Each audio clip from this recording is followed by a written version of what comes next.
Bismillahirrahmanirrahim.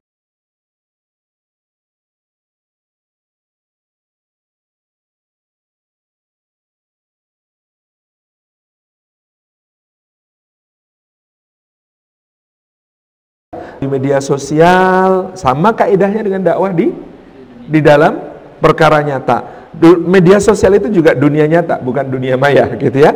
Dia dunia nyata juga, cuma nyata yang ada batas jarak, kita dipertemukan hanya oleh media ini. Jadi ini semuanya dunia nyata. Maka bagaimana kaidah-kaidahnya dakwah itu? Satu, al-qudwah qabla dakwah. Alangkah indah memberi teladan sebelum menyerukan. Wa ta'lif qabla ta'rif. Alangkah indahnya mengikat hati sebelum mengenalkan. Itu dakwah kan begitu. Jadi mengikat hati dulu baru mengenalkan. Wa ta'rif qabla taklif. Dan alangkah indahnya memperkenalkan sebelum membebani. Wa yassiru wa la tu'assiru. Dan alangkah indahnya memudahkan, bukan mempersulit.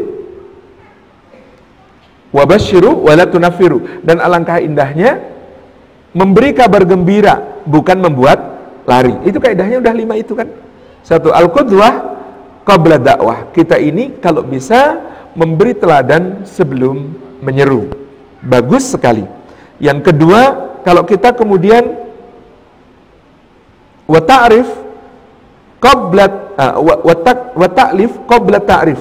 Mengikat hati sebelum mengenalkan. Kalau kita dakwah di dunia nyata, misalnya di kos-kosan gitu ya, taklif dulu, ikutin kebiasaannya, nyambung dengan dia, ngobrol bisa curhat-curhatan, nraktir kadang-kadang gitu ya, makan bareng, suap-suapan. Gak apa-apa ya kalau akhwat, kalau ikhwan dengan ikhwan agak mencurigakan gitu. Gitu ya, bisa akrab, satu hobi, futsal. Ini ada ikhwan jadi penanggung jawab sebuah asrama, adik-adiknya ada di situ, mereka hobinya futsal. Gabunglah ke hobi futsal itu sampai nyambung kepada mereka. Kenalkan dulu kepada mereka, jangan langsung memberi beban. Kenalkan bahwa futsal pakai celana panjang tetap oke kok. Futsal pakai celana panjang nutup aurat tetap bisa ngegolin kok, gitu kan? Kenalkan dulu asyiknya. Ta'rif qabla taklif. Teman-teman akhwat juga ada teman satu kos-kosan mungkin belum berjilbab. Ta'rif, kalimat ta'rif itu kalimat mengenalkan, bukan kalimat keberatan dan komplain. Kita nggak mungkin mengenalkan berjilbab kepada teman-teman kita yang belum berjilbab misalnya, kalau kita tiap hari ngeluh, aduh panas gitu. Kalimat ta'rif itu adalah, subhanallah, meskipun di luar panas, hati tetap adem ya Allah gitu. Itu kan kalimat ta'rif gitu ya. Ikhwan ngajak teman sholat, nggak bisa dong langsung membebani, apalagi kalimatnya bukan kalimat ta'rif. Udah zuhur lagi.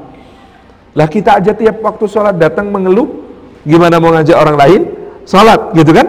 Waduh, udah asar gitu.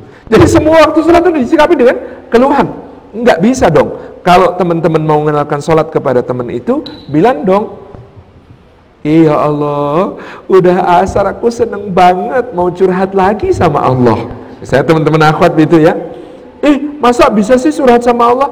Iya dong, waktu sholat itu kan kita bisa semua cerita sama Allah ke semuanya, diaduin sama Allah. Asik loh. Aku biasanya kalau habis sholat itu plong.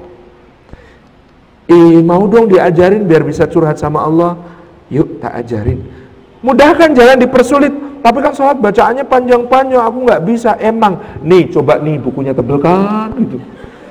Jangan. Yassiru wa la tu'assiru, mudahkan, jangan dipersulit. Tenang dek, yang namanya bacaan sholat itu yang wajib cuma surat Al-Fatihah aja. Yang lain itu bisa nyusul. Yang penting surat Al-Fatihah aja. Surat Al-Fatihah itu yang gimana?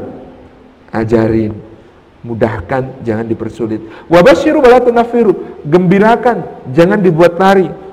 Udah jam 5, belum sholat asar, astagfirullah, memang calon ahli neraka. Jangan dong. Ya Allah, salihah udah sholat belum? Sholat asar. Iya belum. Alhamdulillah masih ada waktu. Maghribnya masih jam 6, masih 1 jam. Ayo sholat yuk. Nggak berani ke kamar mandinya. Temenin gitu. Ini saya gitu ya. Ini yang kemudian bisa menjadi satu poin yang kemudian kita berdakwah di sana.